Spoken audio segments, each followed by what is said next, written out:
गुजराती ठग ने कर दिया कमाल, देश की सुरक्षा एजेंसियों को ही दिखा दिया ठेंगा, खुफिया फाइल्स के लीक होने का डर। पीएमओ का फर्जी अधिकारी बना सरकारी मेहमान, सेना और सुरक्षा अधिकारी ठग को ठोकते रहे सलाम। न सरकार को पता चला और न सुरक्षा एजेंसियों को हुई खबर। गुजराती ठग की खुली पोल तो मचा हड़कंप, अब सवालों में खुफिया विभाग और सरकारी महकमे के लोग।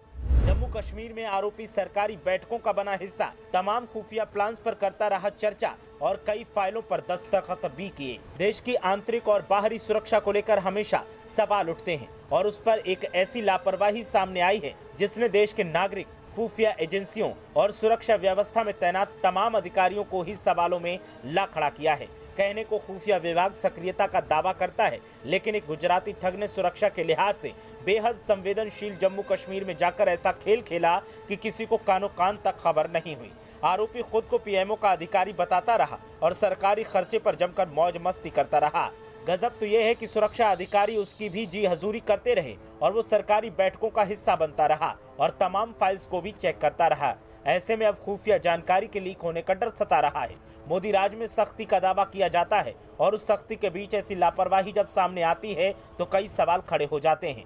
बताएंगे कि पूरी कहानी क्या है, लेकिन पहले आप बताएं कि क्या इस मामले में जिनकी जिम्मेदारी बनती है, क्या उनके खिलाफ एक्शन नहीं होना चाहिए? क्या खुफिया तंत्र की सक्रियता फिर से चेक नहीं करनी चाहिए? आपकी राय क्या है, हमें कमेंट करके जरूर बताएं। अब बात करते हैं असल मुद्दे की। तो गुजरात का रहने वाला एक ठग 4 महीने से खुद को पीएमओ का एडिशनल सेक्रेटरी बताकर सरकार की सारी सुविधाएं लेता रहा। Z+ सुरक्षा भी हासिल कर ली, बुलेट प्रूफ SUV भी हथिया ली और सरकारी अफसरों पर धौंस जमाता रहा। लेकिन जब भेद खुला तो ठग भी सवालों में है और वो अधिकारी भी जो उससे बिना ID कार्ड लिए ही उसको सलाम ठोकते रहे। फिलहाल आरोपी न्यायिक हिरासत में है। आरोपी गुजरात का रहने वाला है और नाम है किरण पटेल। सवाल ये उठता है कि 4 महीने तक किरण पटेल से किसी ने परिचय पत्र तक नहीं मांगा, आई कार्ड नहीं देखा और सब के सब उसकी बातों को मानते गए, उसे तमाम सुविधाएं उपलब्ध करवाते गए। आखिर क्यों? अक्टूबर-नवंबर 2022 से वो अफसर के तौर पर सक्रिय था, मार्च में पकड़ा गया। तब तक हमारा खुफिया तंत्र क्या कर रहा था? सवाल ये भी लाजमी है। कद काठी ठीक ठाक थी और देखने में भी रौबदार, लेकिन क्या किसी भी राज्य का प्रशासन, पुलिस किसी को भी केवल कद काठी देखकर अफसर मान लेते हैं? कश्मीर में किरण पटेल ठग न जाने कितने दिनों तक खुफिया राज इकट्ठे कर गया होगा, कितनी सरकारी फाइल्स को उसने देख लिया होगा, कोई नहीं जानता।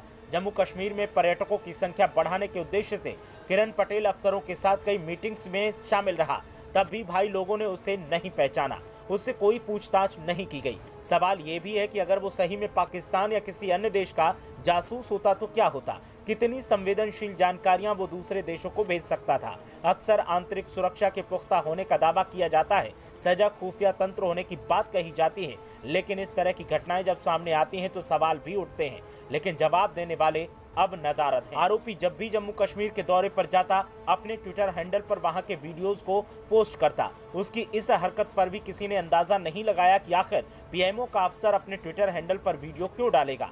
हालांकि खुफिया एजेंसियों ने ही इस ठग के बारे में जम्मू कश्मीर पुलिस को अलर्ट भेजा और तब जाकर वहां की CID ने श्रीनगर एयरपोर्ट से उसे गिरफ्तार किया। ऐसे में सवाल इस बात का है कि इस ठग के अंदर इतना आत्मविश्वास कैसे जाग गया कि वो खुद को पीएमओ का अधिकारी बता पाया और किसी ने उससे किसी भी तरह का सवाल तक न किया। ऐसे में अब देश की आंतरिक सुरक्षा में तैनात उन लोगों पर भी एक्शन होना चाहिए जो इस ठग की बातों में आकर इसको सलाम ठोकते रहे। ब्यूरो रिपोर्ट, मीडिया हलचल।